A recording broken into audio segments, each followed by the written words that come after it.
Halo, ketemu lagi. Kita akan masuk ke video yang kedua.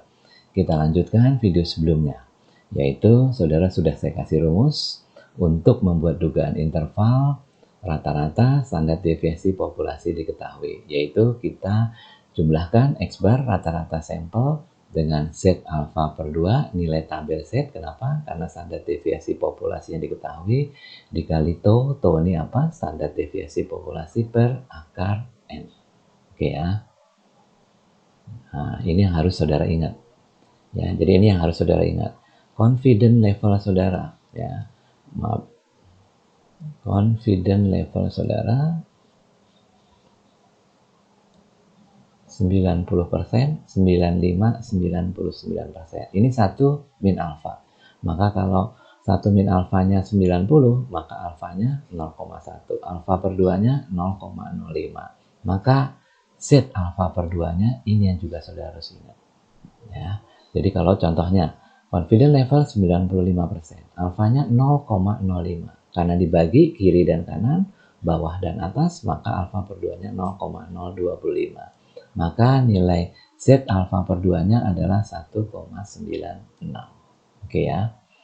Nah, soalnya diketahui standar deviasi berat karung beras adalah 20 kilo. Maka ini adalah apa? 20 kilo tau, standar deviasi. Diambil sampel 100 karung. Apa ini 100? N, kecil.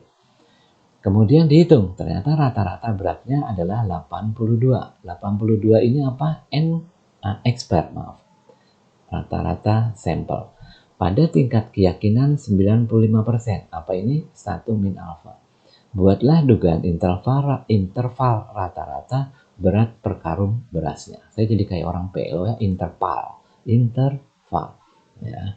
Oke, nah inilah cara penyelesaiannya. Ya. Pada tingkat keyakinan 95%, maka saudara ketahui nilai Z-nya adalah 1,96. Yang tadi saudara saya suruh ingat. 95% Z alfanya berapa? 1,96. Dikalikan dengan standar error. Ini adalah simbol standar error. Gimana caranya standar error? Tau dibagi akar N. Nah, ini adalah mencari standar error ya. Tau-nya berapa? 20. Akar N-nya berapa? Akar 100, karena jumlah sampelnya 100. Jadi saudara kalikan 1,96 kali ini hasilnya adalah 3,92. Ya, 3,92.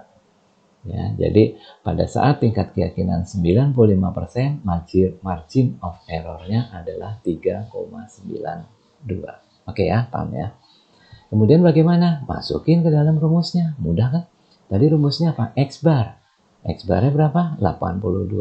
Plus minus margin of error. Margin of error berapa? 3,92. Nah, lanjutnya gimana? Hitungan anak SD. 82 dikurangi 82 ditambah. Jadi saudara dapat dugaan intervalnya. Dari sekian sampai sekian. Artinya apa?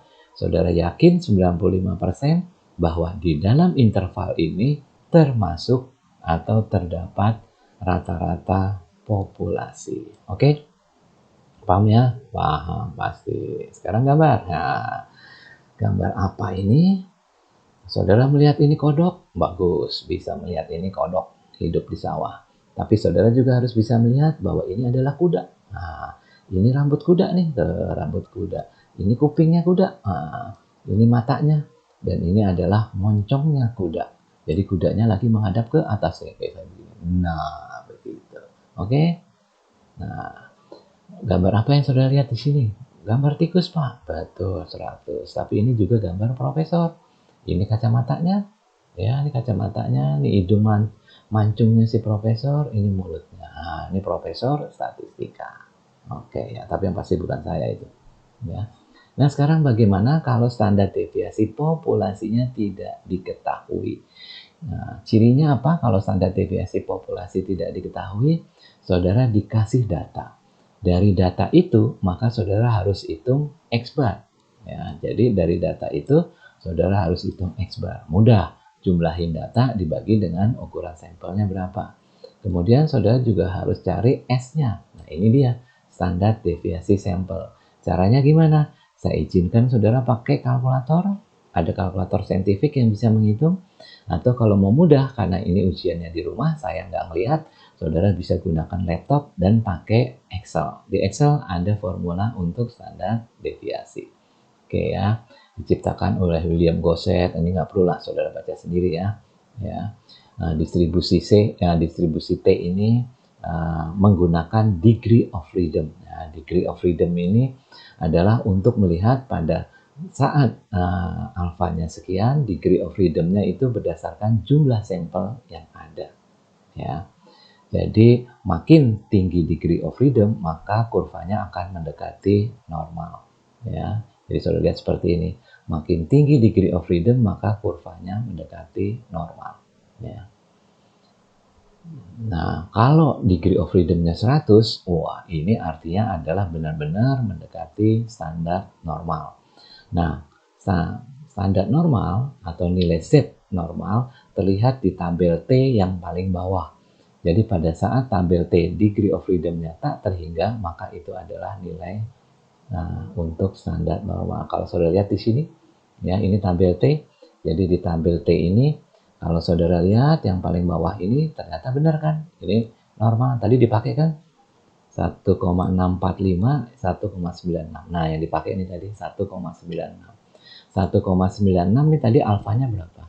Alfa per 2-nya adalah 0,025.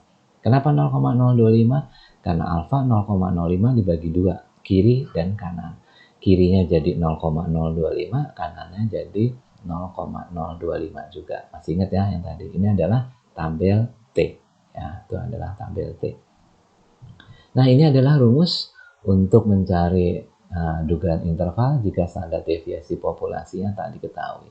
Bedanya di mana? Bedanya di sini.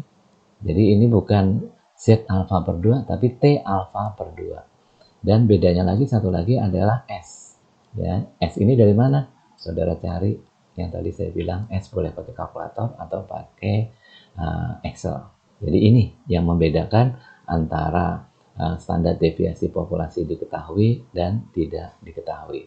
Kalau saudara lihat soalnya seperti ini, saudara dikasih datanya ada 20, saudara diminta mencari nilai S-nya berapa, mencari X-bar-nya berapa, udah mahir pasti, kemudian tingkat keyakinannya 95%, maka dugaan intervalnya seperti apa. Ya. Jadi kalau saudara lihat, pada saat alfa 0,025 dan DF-nya berapa? DF-nya rumusnya adalah N-1. Karena sampel saudara 20 dikurang 1, 19, maka saudara akan temukan nilai tabel saudara adalah 2,093. Itu dulu yang saya sampaikan ke saudara. Semoga saudara cermati, saudara pahami. Selanjutnya habis ini adalah kita akan menghitung bagaimana dugaan intervalnya. Oke, kita akhiri dulu sampai di sini. Kita akan lanjutkan di rekaman yang berikutnya. Sampai jumpa.